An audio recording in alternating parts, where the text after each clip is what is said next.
ನಮ್ಮ ಹಿಂದೂಗಳು ಒಂದು ಮದುವೆ ಆಗಕ್ಕ ಸಂವಿಧಾನದಾಗ ಅವಕಾಶ ಐತಿ. ಎರಡನೇ ಮದುವೆ ಆಗೋದು ಕಾನೂನು ಪ್ರಕಾರ ತಪ್ಪಾಗ್ತೈತಿ. ಹಿಂಗ ಮಾಜಿ ಸಿಎಂ ಕುಮಾರಸ್ವಾಮಿ ಸಾಹೇಬ್ರ ವಿರುದ್ಧ ಎರಡನೇ ಮದುವೆ ಆರೋಪದ ದೂರು ದಾಖಲಾಗ್ಯದ. ಕಾನೂನು ಪ್ರಕಾರ ಕುಮಾರಸ್ವಾಮಿ ತಪ್ಪು ಮಾಡ್ಯಾರ, ಅವರ ಸಂಸದ ಸ್ಥಾನನ ಕ್ಯಾನ್ಸಲ್ ಮಾಡ್ರಿ ಅಂತ ಶಶಿ ಅಂಬೋರು ಹೈಕೋರ್ಟ್ನ್ಯಾಗ ಅರ್ಜಿ ಹಾಕ್ಯಾರ.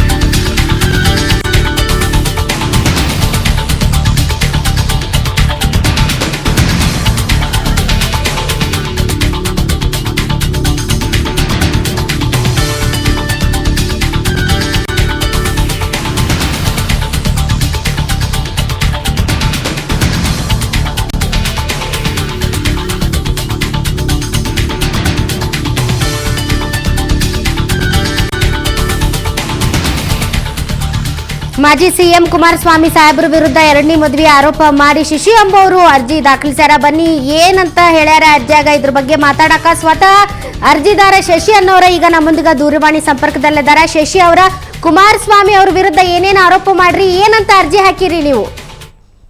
ನೋಡಿ, ಹಿಂದೂ ಮ್ಯಾರೇಜ್ ಆಕ್ಟ್ ಪ್ರಕಾರ ಹಿಂದೂ ಉಳಿದಂತವ್ರು ಒಂದು ಮದುವೆಯನ್ನಾಗುವಂತದ್ದು ಕಾನೂನು ಪ್ರಕಾರ ಸರಿ. ಆದ್ರೆ ಎರಡನೇ ಮದುವೆ ಆದ್ರೆ ಕಾನೂನು ರೀತಿಯಲ್ಲಿ ಅಪರಾಧ ಆಗ್ತದೆ. ಹಾಗೇನಾದ್ರು ಅದು ಸರ್ ನಾವು ಹೆಂಡತಿ ಇರ್ತಾರೆ, ಅವ್ರ ಕಂಪ್ಲೇಂಟ್ ಅನ್ನ ಕೊಡ್ಬೇಕಾಗ್ತದೆ, ನನ್ನ ಗಂಡ ಎರಡನೇ ಮದುವೆ ಆಗಿದೆ ಅಂತ ಹೇಳ್ಬಿಟ್ಟು. ಆದ್ರೆ ನಾವು ದಂಡನಾರ್ಹವಾದಂತ ಯಾವುದೇ ರೀತಿಯಾದಂತ ನಾವೇನು ಎಕ್ಸ್ಪೆಕ್ಟ್ ಹಾಕಿಲ್ಲ. ನಮ್ಮ ಒಪ್ಪಿಗೆ ಒಂದಿನ ಈ ರೀತಿಯಲ್ಲಿ ಅವರು ಕೂಡ ಕುಮಾರಸ್ವಾಮಿ ಕೂಡ ಪಬ್ಲಿಕ್ ಸರ್ವೆಂಟ್ ಆಗಿರೋದ್ರಿಂದ, ಪಬ್ಲಿಕ್ ಆಫೀಸ್ ನಾವು ಹೋಲ್ಡ್ ಮಾಡಿರೋದ್ರಿಂದ ಅವರು ಕಾನೂನಿನ ಪ್ರಕಾರ ಎರಡನೇ ಮದುವೆ ಆಗಿರೋದ್ರಿಂದ ಅವರು ಅವರ ಲೋಕಸ್ಥಾನವನ್ನ ನಾವು ಡಿಸ್ಕ್ವಾಲಿಫೈ ಮಾಡಿ ಕೇಳಿದ್ದೇವೆ. ಒಂದು ಕೋರಿಕೆ ಬಿಟ್ಟರೆ ಮತ್ತೇನನ್ನು ಕೂಡ ನಾವು ಕೇಳಿದ್ದೇವೆ. ಓಕೆ ಶಶಿ ಅವರ, ದ್ವಿಪತ್ನಿತ್ವ ಅದು ದಂಡನಾರ್ಹ, ದಂಡ ಹಾಕಿಲ್ಲ ನಾವು. ಆದ್ರ ಸಂಸದ ಸ್ಥಾನದಿಂದ ಅವ್ರನ್ನ ತೆಗಿಬೇಕು ಅಂತ ಹೇಳ್ತೀರಿ. ಆದ್ರ ಅವ್ರು ಇನ್ನೊಂದ್ ಮದ್ವೆ ಆಗ್ಯಾರ ಅನ್ನೋದಕ್ಕ ನಿಮ್ ಕಡೆ ಏನಾದ್ರು ದಾಖಲೆ ಅದಾವ ಹೆಂಗ? ನೋಡಿ, ಸಂಬಂಧಪಟ್ಟಂತ ಎಲ್ಲ ದಾಖಲಾತಿಗಳನ್ನು ನಾವು ಕೋರ್ಟ್ ಮುಂದೆ ಇಟ್ಟಿದ್ದೇವೆ. ಕೋರ್ಟ್ ಅದು ಹಿಯರಿಂಗ್ ನಲ್ಲಿ ಪರಿಶೀಲನೆ ಮಾಡ್ತದೆ. ಪರಿಶೀಲನೆ ಮಾಡಿ ಒಂದು ನಿರ್ಧಾರಕ್ಕೆ ಬರ್ತದೆ. ಅದರಿಂದ ಈಗ ನಾವು ಕೊಟ್ಟಿರುವಂತಹ ದಾಖಲೆಗಳೆಲ್ಲವೂ ಕೂಡ ಸರಿಯಾದ ದಾಖಲೆಗಳೇ ಆಗಿವೆ. ಎಲ್ಲ ಡಿಕ್ಲೇಷನ್ ಕೂಡ ಇದೆ. ಆ ಡಿಕ್ಲೇಷನ್ ಸಮೇತವಾಗಿ ನಾವು ಕೋರ್ಟ್ಗೆ ಕೊಟ್ಟಿದ್ದೇವೆ. ಅವರ ಸಚಿಗಳನ್ನ ನಾವೀಗಾಗಲೇ ಹಾಜರು ಮಾಡಿದ್ದೇವೆ. ಆದ್ರಿಂದ ಕೋರ್ಟ್ನವರು ಅವೆಲ್ಲವನ್ನು ಕೂಡ ಗಮನಿಸಿ ಪತ್ನಿತ್ವ ಮತ್ತೆ ಅದಕ್ಕೆ ಸಂಬಂಧಪಟ್ಟಂತ ಎಲ್ಲ ರೀತಿಯ ಕ್ರಮಗಳನ್ನ ಕೋರ್ಟ್ ಕೈಗೊಳ್ಳುತ್ತೆ. ಶಶಿ ಅವರ, ಎಂತ ದಾಖಲಿ ಪತ್ರ ನಿಮ್ ಹತ್ರ ಅದಾವ ಅಂತ ಹೇಳ್ತೀರಿ? ರಿಜಿಸ್ಟರ್ ಮ್ಯಾರೇಜ್ ಆಗಿದ್ದ ದಾಖಲಿ ಪತ್ರ ಅದಾವ, ಫೋಟೋಸ್ ಅದಾವ, ಎಂತಾವ ಅದಾವ ನಿಮ್ಮ ಹತ್ರ?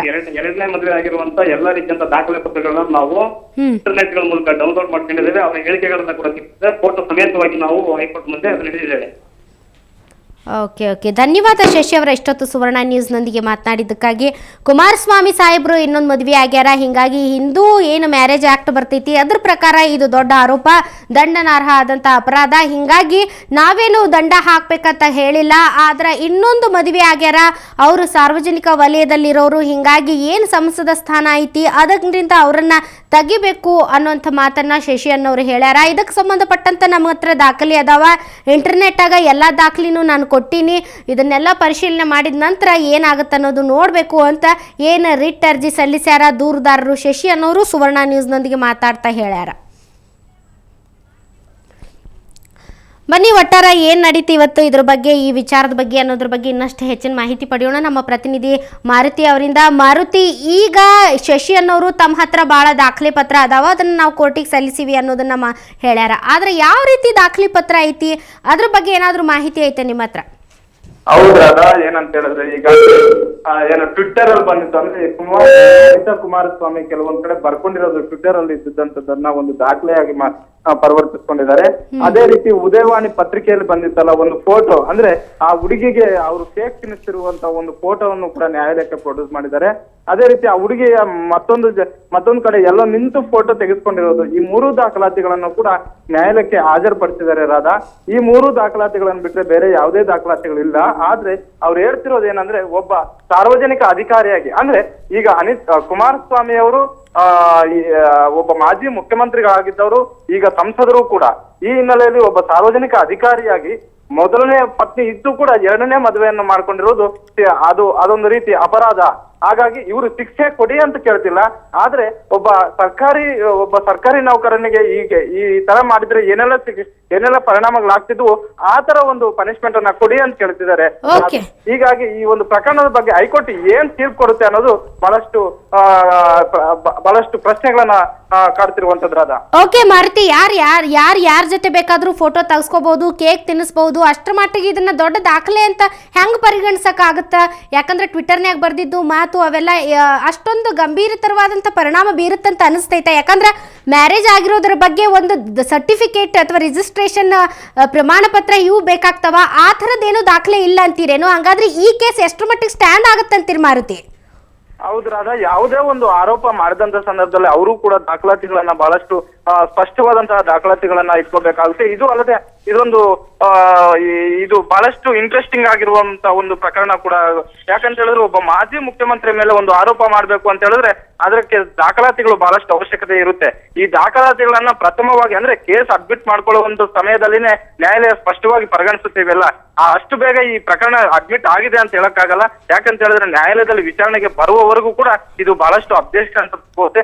ನೀನು ಕೇಳಿದಂತಹ ಕ್ವಶನ್ ಕೂಡ ನಾನು ಅವರ ವಕೀಲರ ಹತ್ರ ಕೇಳಿದೆ. ಈಗಾಗಲೇ ಬೈಟ್ ತಗೋಬೇಕಾದ್ರೆ ಅವರು ಒಂದು ಆನ್ಸರ್ ಮಾಡಿದ್ರು. ಏನಂತ ಹೇಳಿದ್ರೆ, ಹಾಗಾದ್ರೆ ಟ್ವಿಟ್ಟರ್ ಒಂದು ವೇಳೆ ನಂಬೋದಿಲ್ಲ ಅಂತಾದ್ರೆ ನೀವು ಮಾಧ್ಯಮದಲ್ಲಿ ಸ್ಪಷ್ಟಪಡಿಸೋದು ಕೂಡ ನಂಬಕ್ ಆಗೋದಿಲ್ಲ ಅಂತ ಹೇಳಿದ್ರು.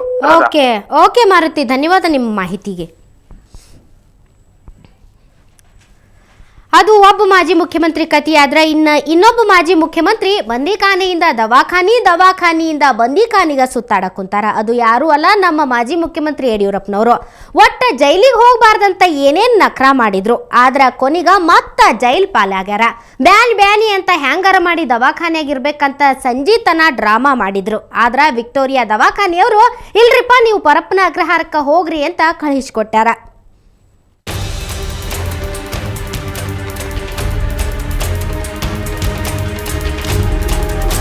ಮಾಜಿ ಸಿಎಂ ಯಡಿಯೂರಪ್ಪ ಬೆಂಗಳೂರು ಜಯದೇವ್ ದವಾಖಾನೆಯಿಂದ ನಿನ್ನೆ ಸಂಜೆಗೆ ವಿಕ್ಟೋರಿಯಾ ದವಾಖಾನೆಗೆ ಶಿಫ್ಟ್ ಆಗಿದ್ರು. ಇವತ್ತು ಮುಂಜಾನೆ ಅವ್ರ ನೋಡಕ್ಕೆ ವಿಕ್ಟೋರಿಯಾ ದವಾಖಾನೆಗೆ ಸುತ್ತೂರು ಸ್ವಾಮಿಗಳು ಬಂದು ಹೋದ್ರು. ಅಷ್ಟೊತ್ತಿಗೆ ಮಿನಿಸ್ಟರ್ ಸೋಮಣ್ಣ ಕೂಡ ಬಂದಿದ್ರು. ಅವರು ಯಡಿಯೂರಪ್ಪನವ್ರ ಕೂಡ ಮಾತನಾಡಿ ಜೈಲಿಗೆ ಹೋಗೋ ಸುದ್ದಿ ತಿಳಿಸಿದ್ರು. 3-4 ದಿನಗಳಿಂದ ಮಾಧ್ಯಮದಲ್ಲಿ ಬರ್ತಾ ಇರ್ತಕ್ಕಂಥ ಬಹುತೇಕ ವರದಿಗಳನ್ನು ಅವರು ನೋಡಿ ಮಾನಸಿಕವಾಗಿ ಆಘಾತಕ್ಕೆ ಒಳಗಾಗಿದ್ದಾರೆ. ಈ ರಾಜ್ಯದ ಜನ ನನ್ನ ಬಗ್ಗೆ ಅಪಾರ್ಥ ತಿಳ್ಕೊಳ್ತಾರೆ. ಆದ್ದರಿಂದ ನಾನು ಒಬ್ಬ ಸಾಮಾನ್ಯ ಕೈದಿಯಾಗಿ ಬಂದಿಖಾನೆಯಲ್ಲಿ ಇರ್ತಕ್ಕಂಥದಕ್ಕೆ ತಕ್ಷಣವೇ ಹೊರಡ್ತಾ ಇದ್ದೀನಿ ಅನ್ನೋ ಮಾತನ್ನ ಹೇಳಿದ್ದಾರೆ. ಟೇಬಲ್ ಮೇಲೆ ಮಲಗಿಸ್ಕೊಂಡು ಯಡಿಯೂರಪ್ಪನವ್ರನ್ನ ವಿಕ್ಟೋರಿಯಾ ದವಾಖಾನೆಯಿಂದ ಹೊರಗೆ ಕರ್ಕೊಂಡು ಬಂದ್ರು. 108 ಆಂಬ್ಯುಲೆನ್ಸ್ದಾಗ ಅವ್ರನ್ನ ಕರ್ಕೊಂಡು ಪರಪ್ಪನಗ್ರಹಾರ ಜೈಲಿಗೆ ಹೊಂಟ್ರ. ಈ ಹೊತ್ನಾಗ ನಮ್ಮ ಸುವರ್ಣ ಚಾನೆಲ್ ಟೀಮು ಜೈಲಿನ ಮಠ ಅವ್ರನ್ನ ಫಾಲೋ ಮಾಡಿತ್ ನೋಡ್ರಿ.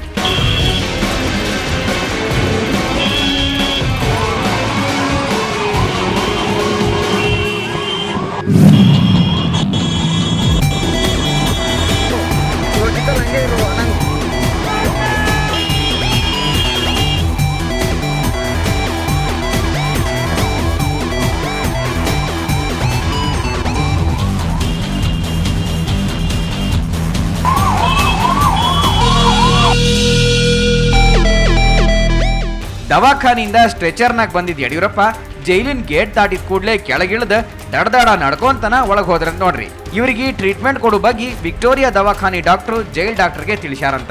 Uncontrolled BP, diabetes, enlarge prostate, back ache, plus ಸ್ವಲ್ಪ breathing problem, obstructive airway disease ಅಂತ ಮೈಲ್ಡ್ ಆಗಿತ್ತು. ಈಗಲೇ ನಾವು ಏನು ಹೇಳಕ್ಕಾಗೋದಿಲ್ಲ, ಯಾಕಂದ್ರೆ ಫರ್ದರ್ ಏನು ತೊಂದರೆ ಆಗುತ್ತೆ, ಏನು ಕಾಯಿಲೆ ಇದಾಗುತ್ತೆ. ಒಟ್ನಾಗ ಯಡಿಯೂರಪ್ಪನವ್ರಿಗೆ ಮತ್ತ ಜೈಲಾಗತಿ ಆಗೈತೆ ನೋಡ್ರಿ. ಇಂಥ ದಿನ ಬರ್ತಾವಂತ ಯಾರನ್ನ ಅನ್ಕೊಂಡಿದ್ರೇನ? ಇಲ್ಲಿ ತೆಗಿರಿ. ಅಧಿಕಾರ ಇದ್ದಾಗ ಇವ್ರ ಹಿಂದ ಮುಂದ 100 ಮಂದಿ ಇರ್ತಿದ್ರು. ಹೋದಲ್ಲೇ ಬಂದಲ್ಲೇ ಪೊಲೀಸರು ಸೆಲ್ಯೂಟ್ ಹೊಡಿತಿದ್ರು. ಆದ್ರೀಗ ಅವ್ರನ್ನ ಜೈಲಿಗೆ ಹಾಕ್ಯಾರ. ಅಧಿಕಾರಿಪ ಹೇಳೋದು ನಗುವಾಗ ಎಲ್ಲ ನೆಂಟ್ರ, ಅಳುವಾಗ ಯಾರೂ ಇರಂಗಿಲ್ಲ ಅಂತ. ಖರೆ ಅಲ್ರಿ? ಅರುಣ್ ಬಡಿಗೇರ, ಸುವರ್ಣ ನ್ಯೂಸ್ 24/7 ಬೆಂಗಳೂರು.